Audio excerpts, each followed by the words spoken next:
Let us do some meditation as a preparation for this class. Sitting still and upright, try to make your body and mind completely relaxed, free from all worries, anxieties, and tension.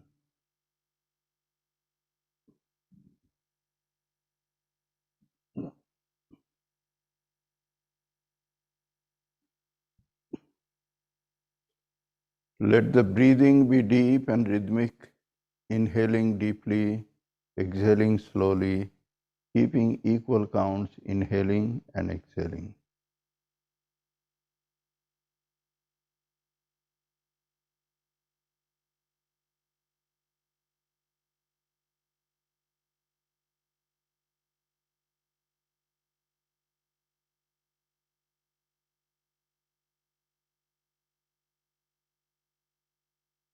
Fill your mind with pure and positive thoughts. Consider the whole world as your friend. Creating a strong thought wave of goodwill towards one and all. Send it to all different directions, saying mentally that let all people, all creatures everywhere be happy, be at peace. Let not anyone suffer, let there not be any pain anywhere.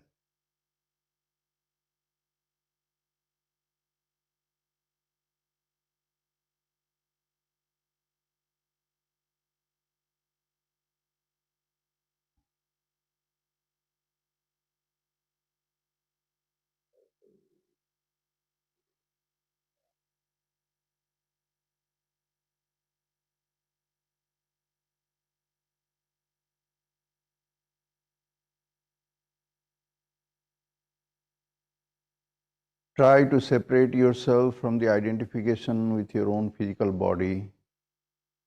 Try to be a witness to everything in this created universe. Everything here is created out of 5 basic particles known as tanmatras. Many different kinds of combinations of different proportion of these tanmatras have appeared in the form of this created universe. Everything here in a particular form and name has got a beginning and an end. And in between it is continuously undergoing changes. Be a witness to the changeful nature of everything here. Be a witness to your own physical body that has got a beginning in time called birth and an end also called death. And in between it is ceaselessly undergoing changes.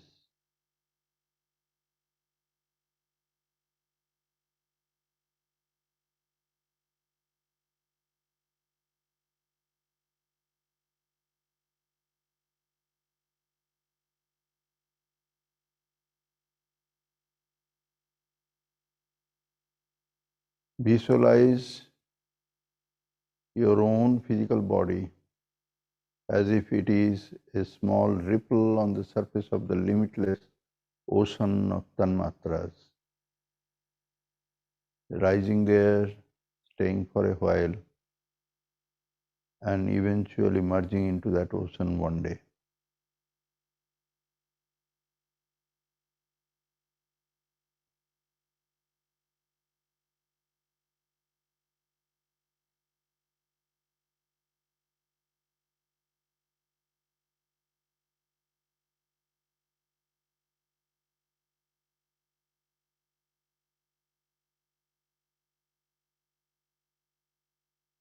Likewise, separate yourself from your own subtle body that comprises your mind, intellect, the senses, the vital force, prana, eye consciousness. All of these are created out of subtle parts of tanmatras, and sum total of all subtle bodies of all creatures is another limitless ocean of subtle parts of tanmatras.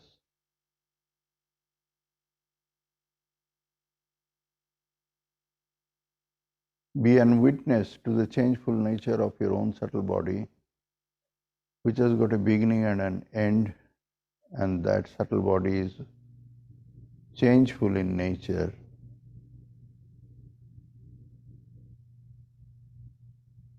Imagine your own subtle body as a small ripple on the surface of the limitless ocean of subtle parts of tanmatras.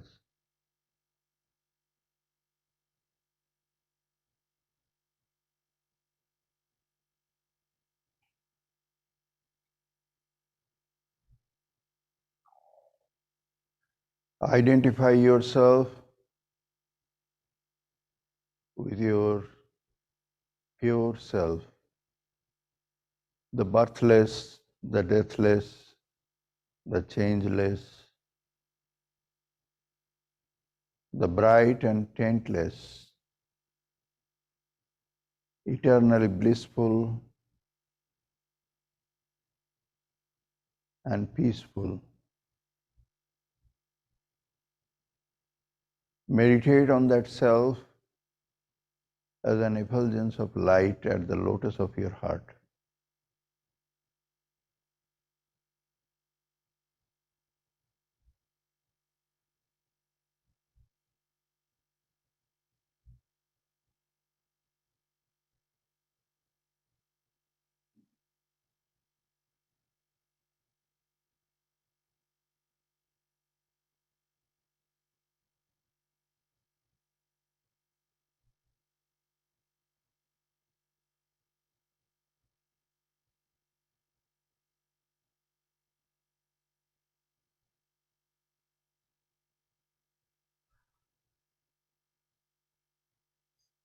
Om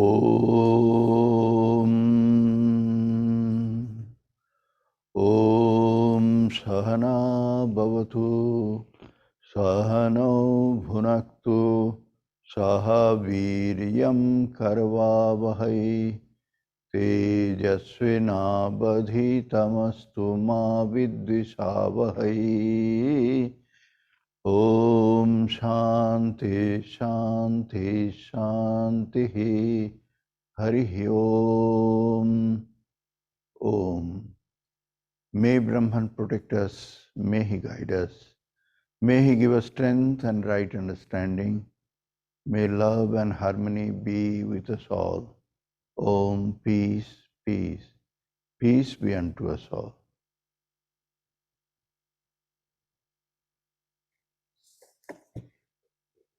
Good evening. So let us continue reading from the Gospel. We are at page 366 of this book, and in our previous class last week, Sri Ramakrishna was visiting the house of Ramchandra Datta. He has built a separate property, retreat property, where, following the advice of his teacher, Sri Ramakrishna, he had intention of occasionally coming, retiring into that solitude. So, to sanctify that place, he had invited Sri Ramakrishna and he had visited that place. That was in the last week's reading.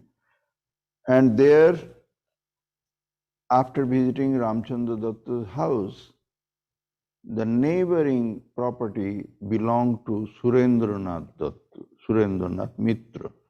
And there also he went, and there he met one monk who was a mendicant monk, but at that time staying there in the garden. They did not mention that he was staying in some kind of a small cot built for him or anything, only under the tree. India is a very tropical country, so the possibility of sadhus, mendicant monks living under the tree is very much there, and they become used to that, a different kind of austere life which they become used to, and they won't live in a house. So I have got a very old time memory before my joining the monastic order, when I was a young man and a very close volunteer to one of these ashramas. I saw one sadhu who was known to our monks because he started his life as a student in one of our residential schools. So some sadhus, they knew him.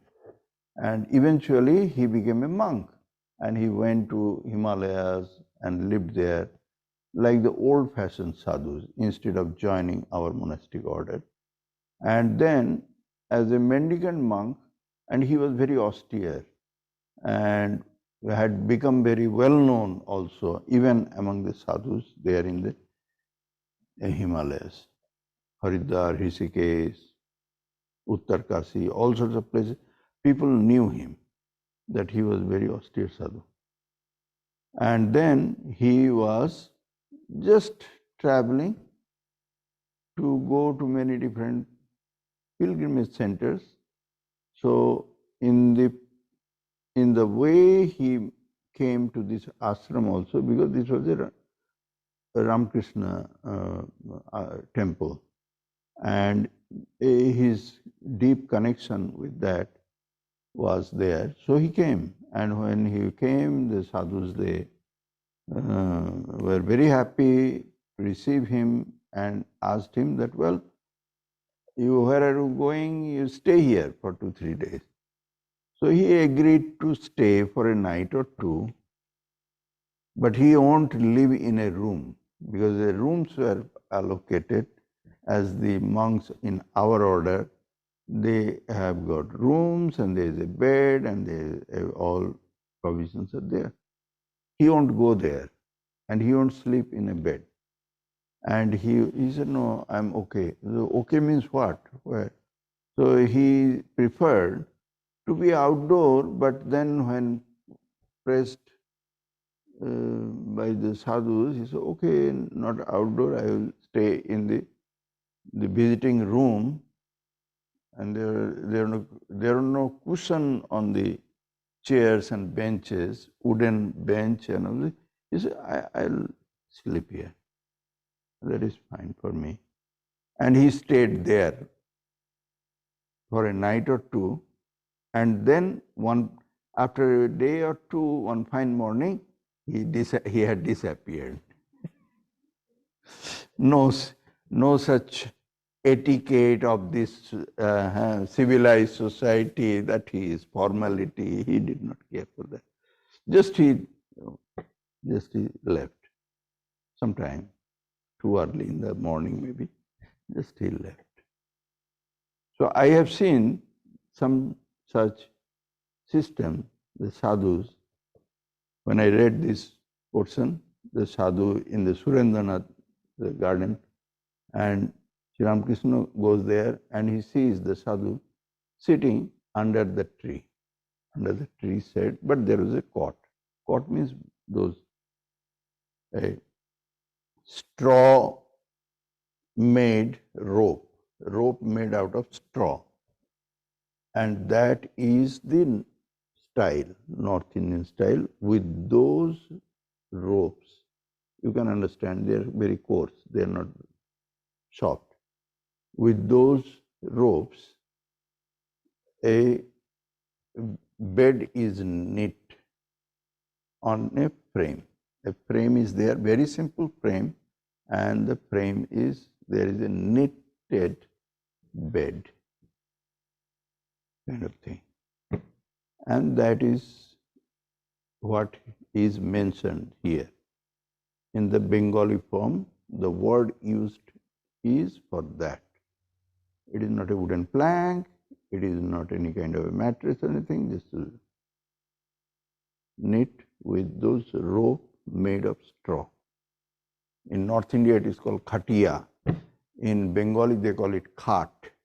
So that is the word has been used, and the sadhu was seated there. So after that, Sri Ramakrishna was invited into the actual house of Surendranath Mitra that was there, but we don't hear that Surendranath was there. Whoever was there in that house, they requested him to come in and then sit, and then they fed him also with some kind of refreshments, and Sri Ramakrishna talked to them, and then he left, and then they returned back to Dakshineshwar. This is what last week we were reading.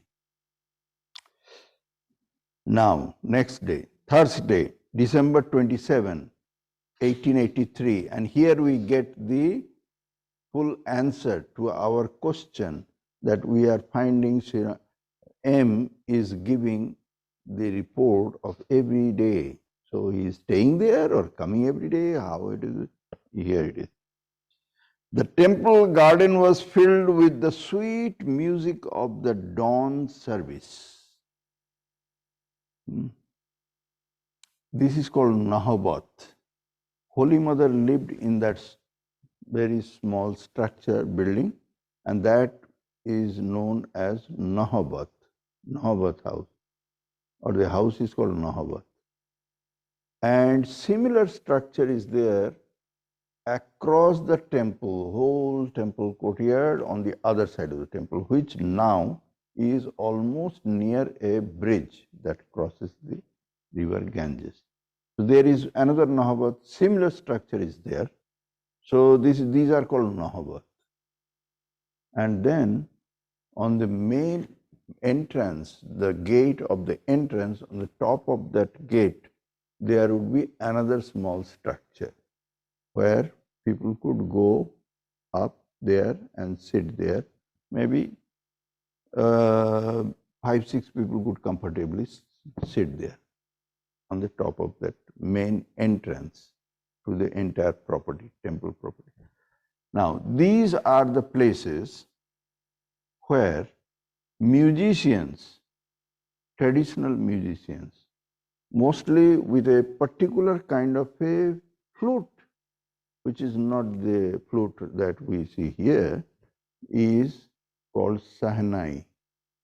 That sahnai, or in Bengali called sanai, that with another special kind of drum, which is not the drum that we see here. They are not those big drums or smaller drums, they are different. They are made of clay made, conical and big opening with hide, animal hide, and that is played with sticks called nagara. In Bengali they call nakara. Kara nakara in Bengali. In North India it is called nagara. Sahnai and nagara. Now these are the main instruments. These are not very for a special cultural show or anything, but in the flute of Sahnai, all the Indian classical ragas could be played. Indian classical ragas. So it is very sophisticated flute, and those who are masters in that instrument, they could play.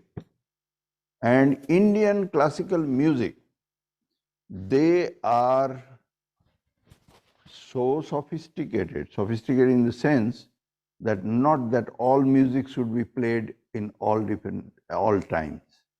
So morning music is different, noontime music is different, afternoon music is different, deep into the night music is different. Early morning music is different, whether it is vocal or it is instrumental. And different seasons have got different music. It is not that in the deep into the rainy season you started singing or playing on music which doesn't suit the rainy season. It should be played in really hot summertime or it is autumn times, it is music. So that is why I use the word sophisticated, means very detailed development of classical music. Classical music is not that simplified, easy thing, Indian classical music, just like Sanskrit language, is very highly developed and sophisticated. That is one of the proof that the Indian civilization is not of the other day. It has come from a very, very long period of time. It has got a really, really very ancient history behind it, with the help of which only that kind of sophistication could be developed.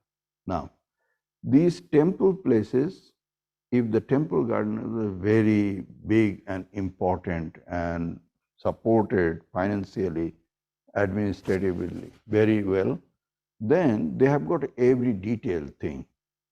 So one of the detail area to pay attention would be to play musical instrument in the early morning, in the evening, etc., etc. Just like honoring a king's palace or a royalty or something. So deity inside is a royalty and there are musicians that is playing. It is not musician playing for the royalty here sitting in front of the royalty in his or her court. It is creating the atmosphere. So that is mentioned here. Mentioned here means in the gospel it is only mentioned Prabhati Sanai is being played. So that musical instrument has just been started being played in that is suited to the early morning time. With music, you raise the deity. The deity will wake up with the music. In the Indian temples, the deities go to bed in the night. Deity is treated like a living being. The presence of the deity after the opening ceremony of the temple, which also includes the invocation of the deity in the image becomes a living being. Now you have to pay full attention to that image. And that image is a great, not only respectable royalty. All facilities should be provided. Yeah, don't ask if the toilets are also there or not. But everything else is there. From early morning, getting up, washing his mouth, now some snacking and then elaborate puja and decoration, and in the process of puja, bathing and changing and giving fresh clothes and all these things and offering full food and cooked meal and all these things. He takes a afternoon siesta. Siesta is also there. You go to Belur Math, then after his noon meal and after his smoke is provided, then the temple door closes for a couple of hours. That is, Lord has gone for a little napping, taking a break, because he gets too early in the morning, very, very early. And then again it opens, and then evening prayers and all these things, and offering of food and all these things. And then in the night time, he goes to bed. Lord goes to bed. And then the doors closed. Yeah, yeah. Songs, music, sung for him to nicely go to bed and sleep.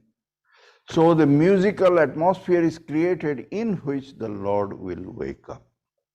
That is being mentioned here. So I could not read it and just slip the whole picture, so that you have in your mind, and those of you who have visited Dakshineshwar, they have seen the Nahabat in which Holy Mother lived. That building was emptied because Holy Mother had to live somewhere.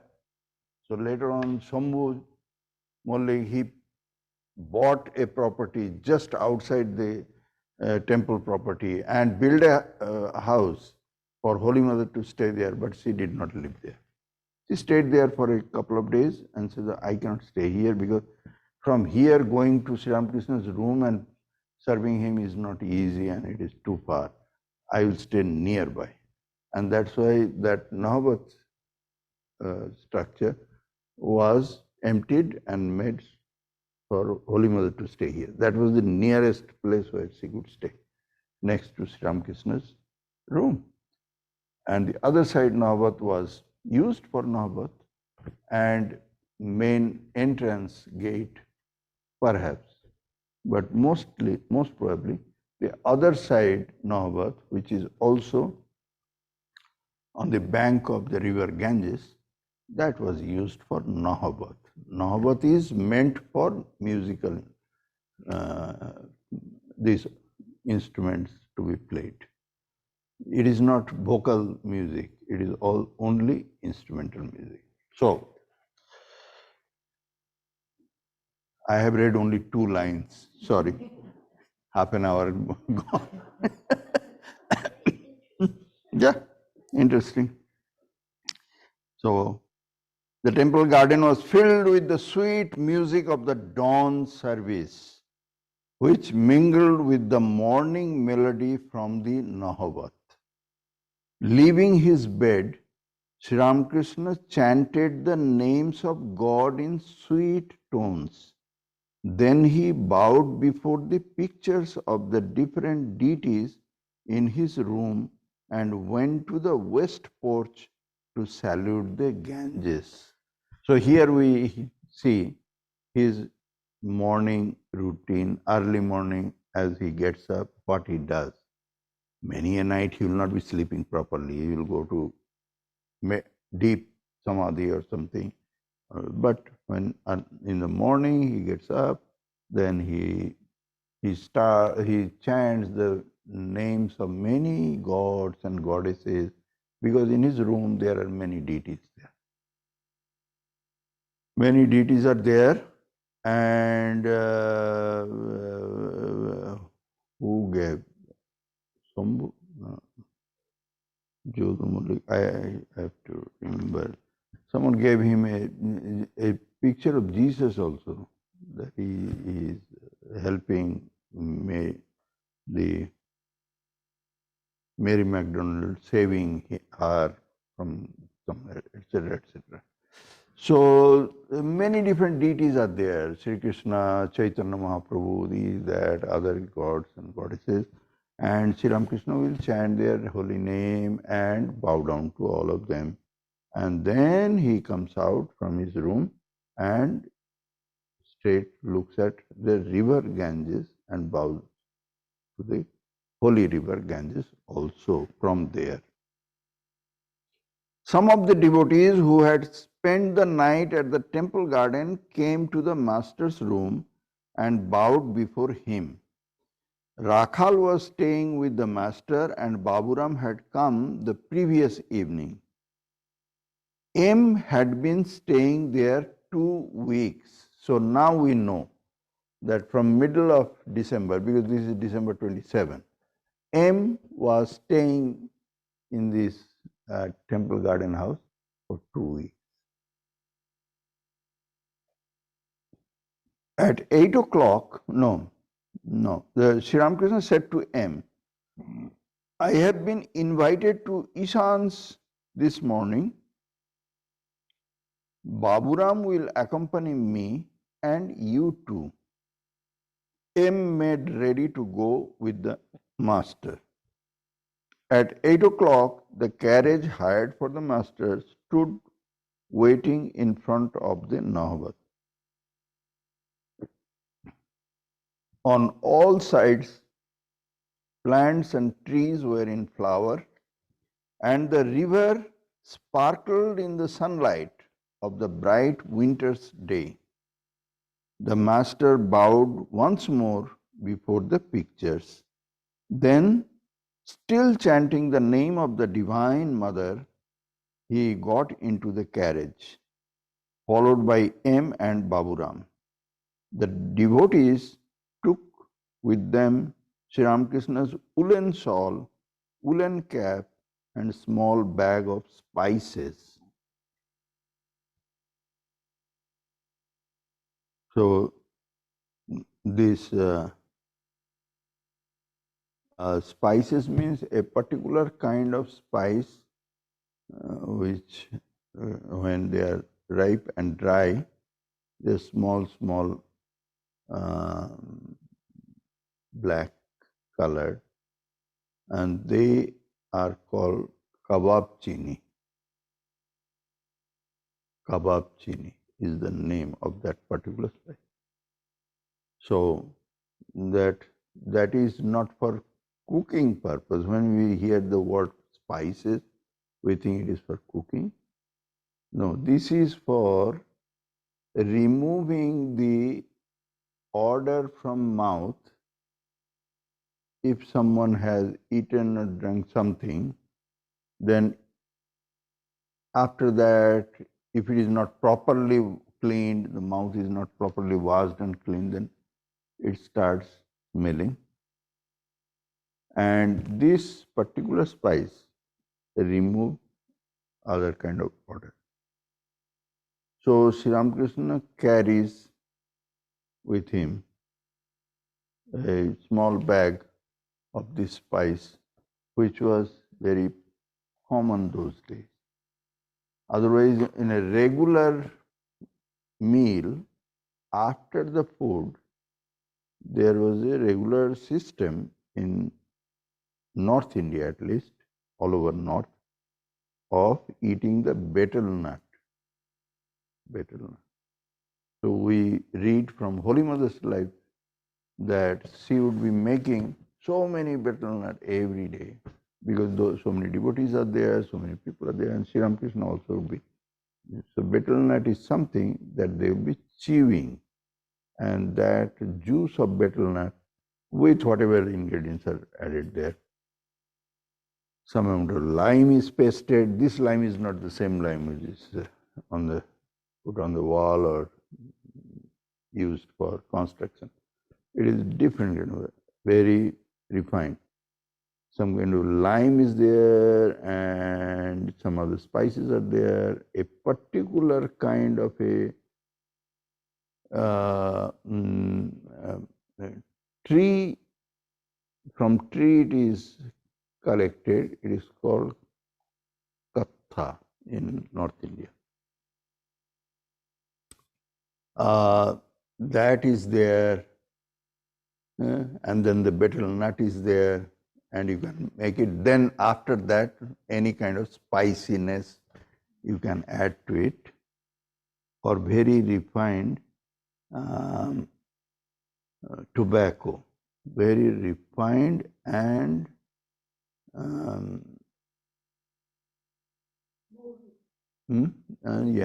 and spiced and refined and curated tobacco is used.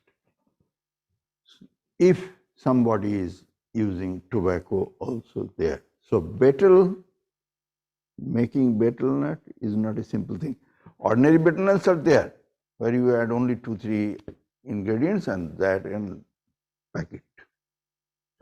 But there are very fancy betels, fancy betels, and they are very expensive. So Sri Ramakrishna also used to eat betel after meals. And so Holy Mother would make the betel for him and for other people who will be eating. But they are the regular meal. Other time, you carry with you this particular spice called kebab chini, kebab dana. So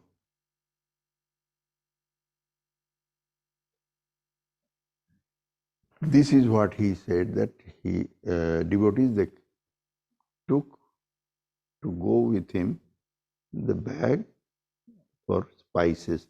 Now people, when they will read this English translation, how they will know all these things?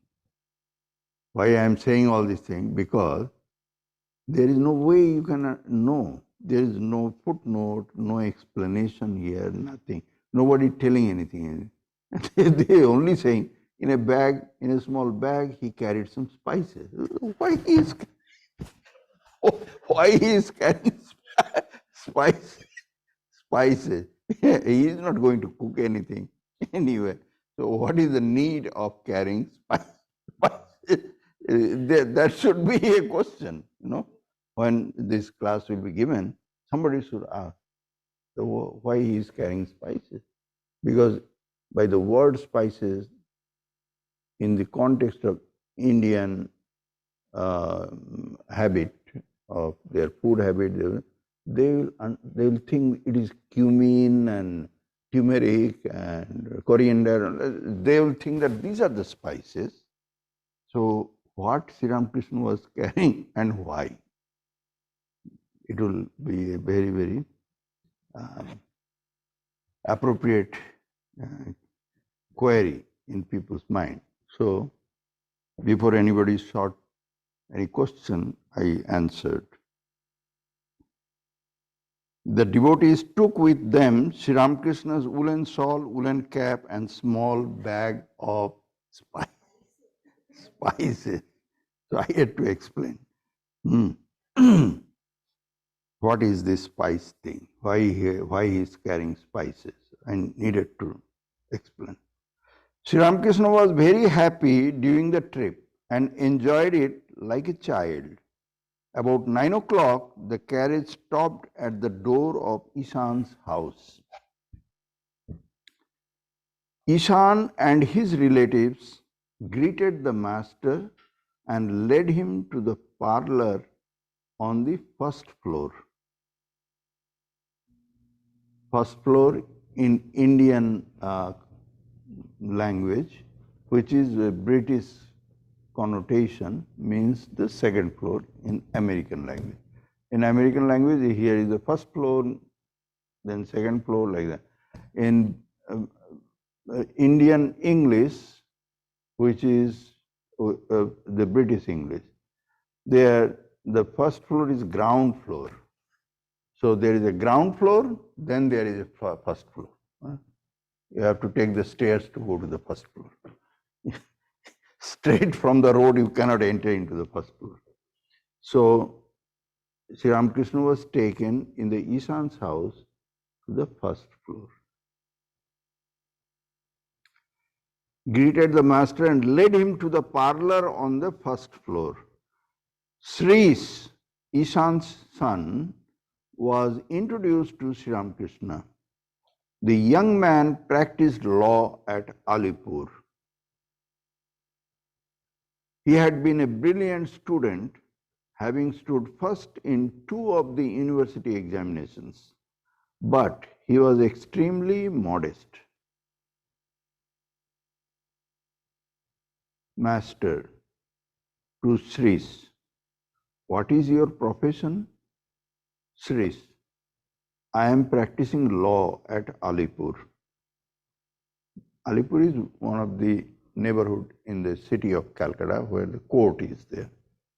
Master, to M, for such a man to be a lawyer? To Sris, well, have you any questions to ask? Perhaps you want to know how to live unattached in the world. Is not that so? So Sri Ramakrishna's first reaction after hearing that this young man, who is so nice and so very unassuming and polite and very highly educated in the university, he was always the first in the class. such a brilliant boy, and son of such a wonderful devotee, Ishan Mukhopadhyay.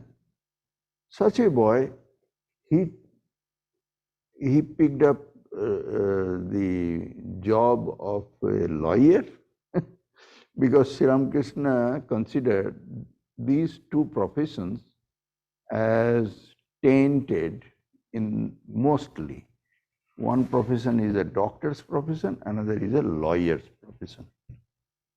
In the case of doctor's profession, he had mentioned it, that they earn money out of the suffering of people. So people are in pain, people are suffering, and from their suffering, their profession flourishes. And then he also explained, he said that if the doctor is very kind and he doesn't care for making money, just it is about helping people alleviate their suffering and pain, then it is a very noble practice, he said. Then it is a noble practice. But in the most cases, the doctors, they become immune to other suffering. They don't care about it. They only take it as their profession and make money, and that's it. So that is one, that he considers that profession, people, they earn tainted money, money that has got some kind of a connection with people suffering.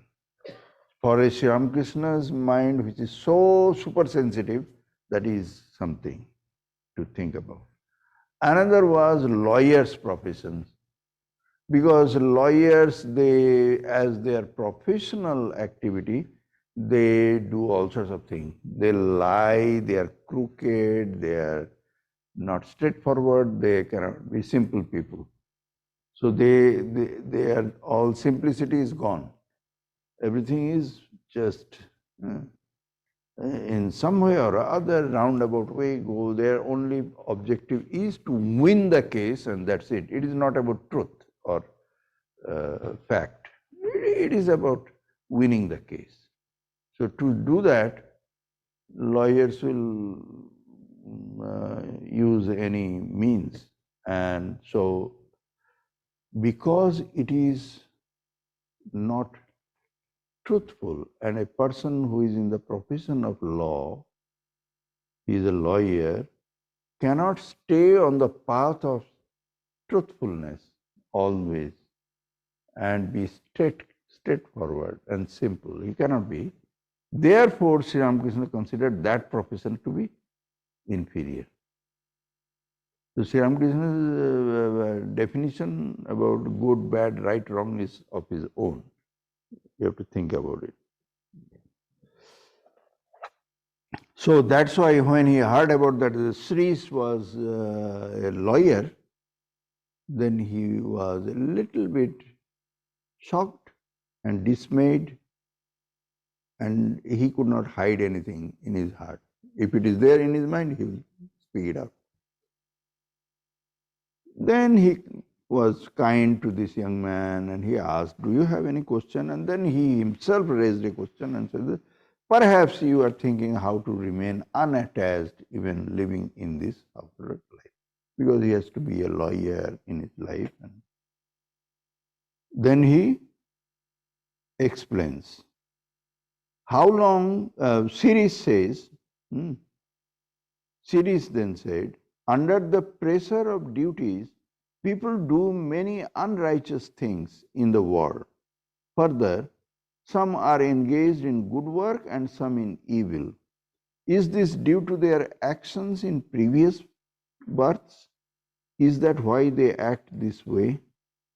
So there are two things he asked. One is, he said that under the pressure of duty or under the circumstances, people do things which may not be perfect or righteous. This is one.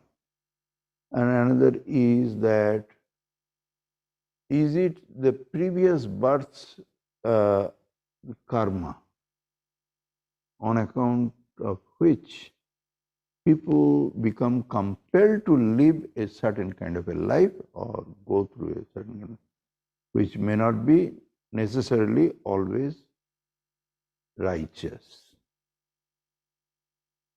So this was his question. So first part, duty. Because under the pressure of duty, people, etc., etc. Sri Ramakrishna says, how long should a man perform his duties? As long as he has not attained God. Duties drop away after the realization of God. Then one goes beyond good and evil. The flower drops off as soon as the fruit appears. The flower serves the purpose of begetting the fruit.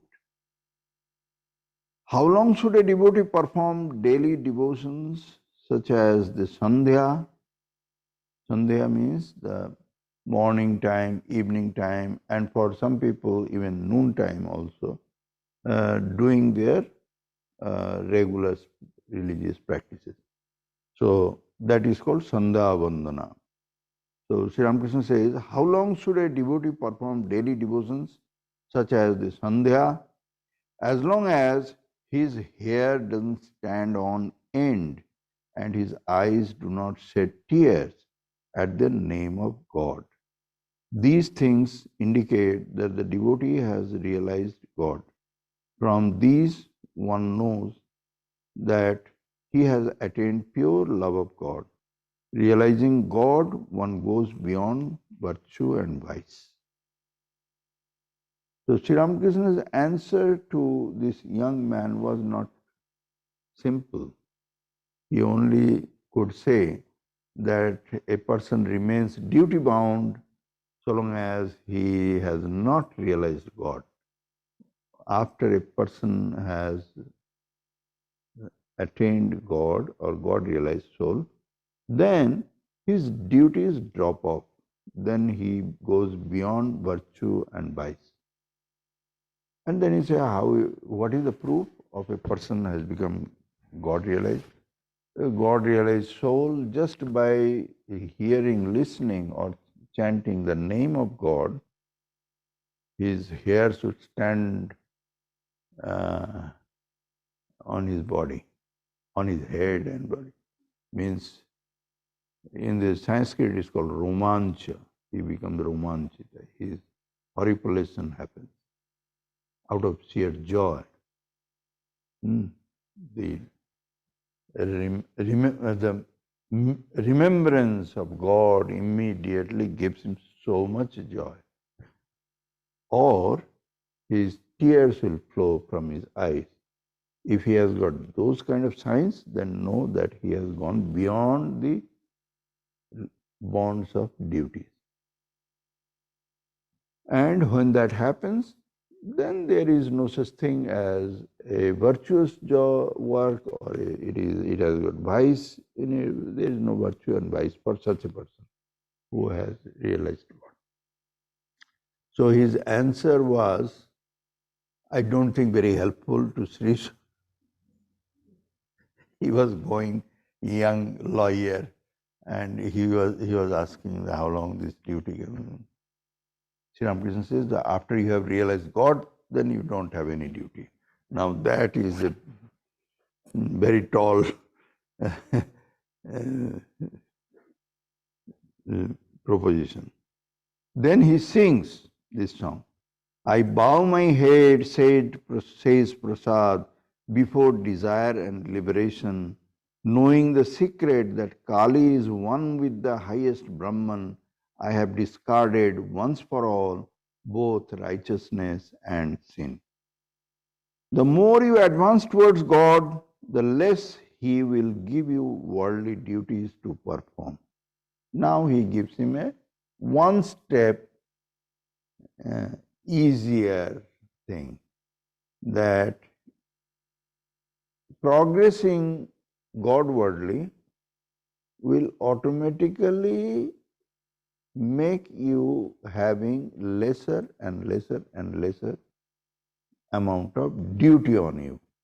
The pressure of duty will be lessened. the progress, with the progress towards God.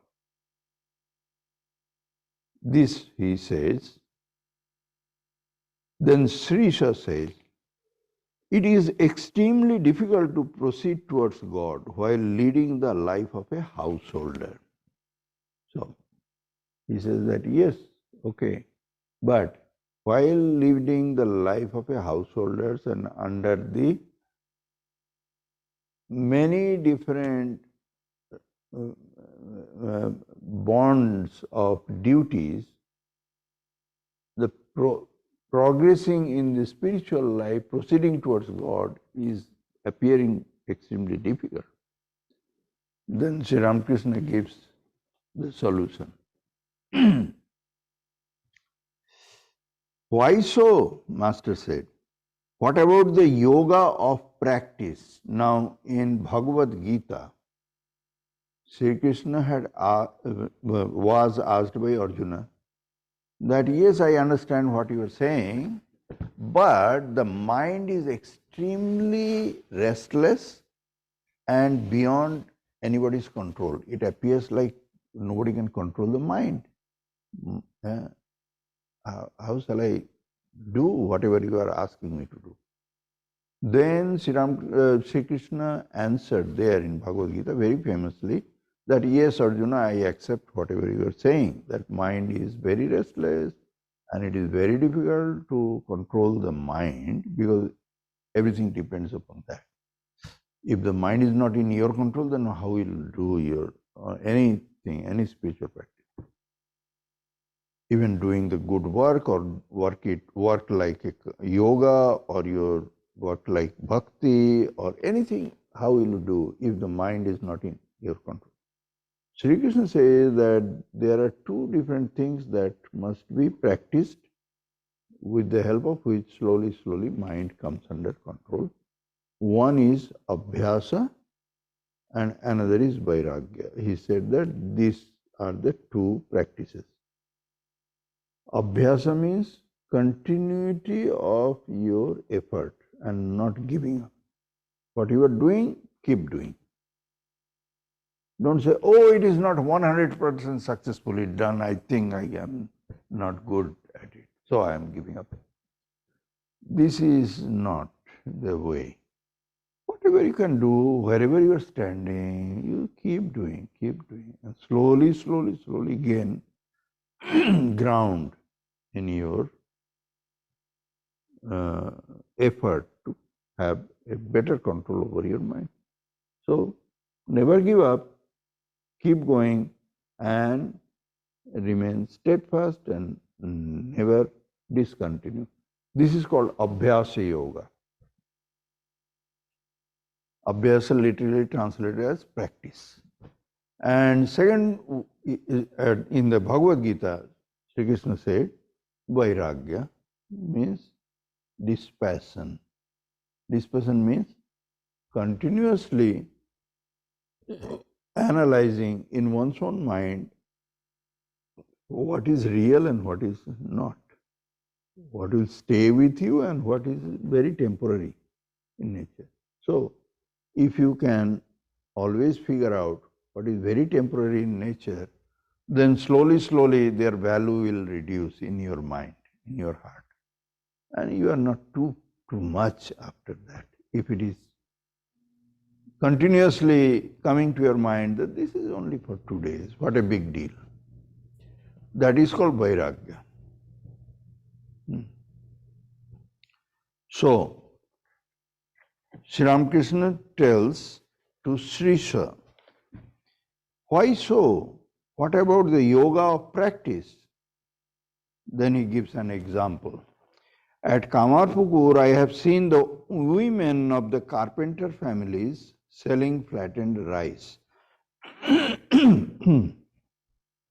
Many of you are aware of it, flattened rice. If not, then there is one kind of, like puffed rice, there is a flattened rice. Puffed rice is made from the rice grain itself, and flattened rice is made after the rice has been boiled. So from the boiled rice, the flattened rice is made and then it is dried. But the puffed rice is made from the rice, not the cooked rice. So flattened rice and puffed rice, they are made two different ways.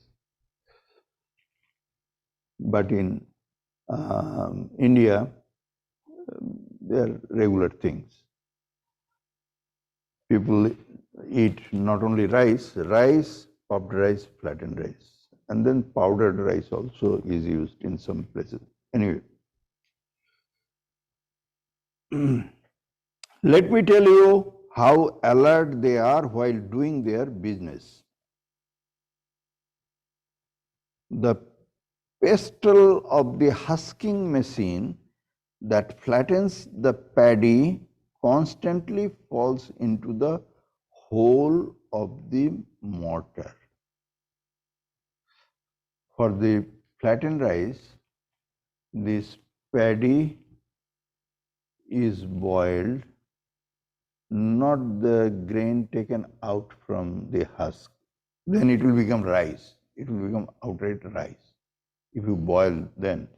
So it is inside the husk, then boiled to certain level, and then dried again to much extent, and then it becomes ready to be flattened with a husking machine.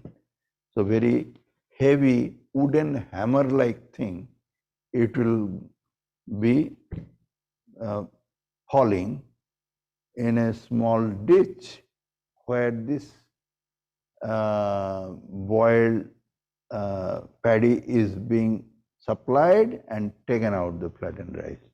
So there is a small ditch made on the earthen ground. And there is a very heavy wooden pestle which is fixed on one side of a very heavy wooden beam, which works with a kind of a lever action in one place, very crude mechanism.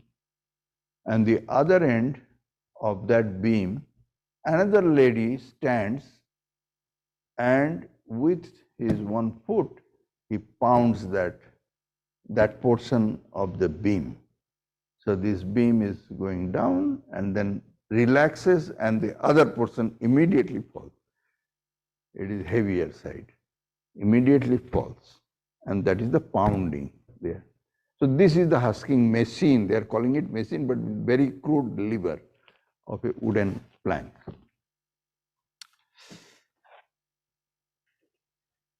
Time is almost up. If I go explaining each and every small detail of what is happening, what is they are asking, what it is made of, etc., then it will take. Yeah. Let me tell you how alert they are while doing this business. The pestle of the husking machine that flattens the paddy constantly falls into the hole of the mortar. The woman turns the paddy in the hole with one hand and with the other holds her baby on her lap as she nurses it to make the job really, really complicated. Really, really challenging. She does this.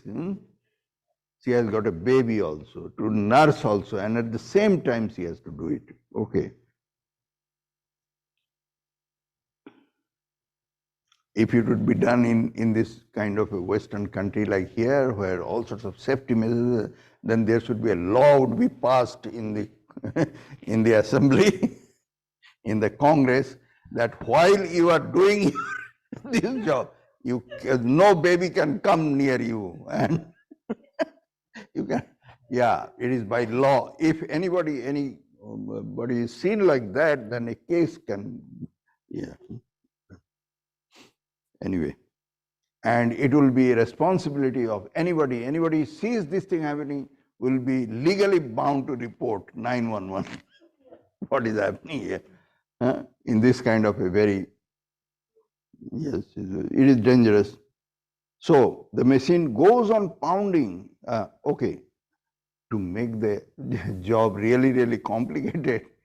Then comes his customers also is arriving then to buy some of the flattened rice. In the meantime, customers arrive. The machine goes on pounding the paddy, and she uh, carries on her bargains with the customers. She says to them, there are not one, but more of them are there. Says to them, pay the few pennies you owe me before you take anything more. You see, she has all these things to do at the same time. Nurse the baby, turn the paddy as the pestle pounds it, take the flattened rice out of the hole, and talk to the buyers. This is called the yoga of practice. 15 parts of her mind out of 16 are fixed on the pestle of the husking machine, lest it should pound her hand. So somebody in the modern day class should ask question here. Question, why 16? Where from comes the 16? What is the 16 business? 15 portion of the mind here on the pestle hand, only one portion talking to the customer and nursing the baby. Well, those days, the Indian currency was 16 annas made 1 rupee, which is the unit of currency, Indian currency, 1 rupee. Now it is a metric system, and therefore it is 100 penny or paisa that makes 1 rupee. Nobody sees paisa anymore there. Even 1 rupee cannot be seen. But those days it was a big deal. And the 1 rupee makes 16 annas. And 1 anna equivalent to 4 pies or paise. So that was the way the currencies were. So 16 was the important factor. That is what he is saying. Can I finish the paragraph? Okay, yes. This is called the yoga of practice. 15 parts of her mind out of 16 are fixed on the pestle of the husking machine, lest it should pound her hand. With only 1 part of her mind, she nurses the baby and talks to the buyers. Likewise, he who leads the life of a householder should devote 15 parts of his mind to God. Otherwise, he will face ruin and fall into the clutches of death. He should perform the duties of the world with only 1 part of his mind. Now decide. Are you coming to attend this class next week or not? You decide. Very high level of your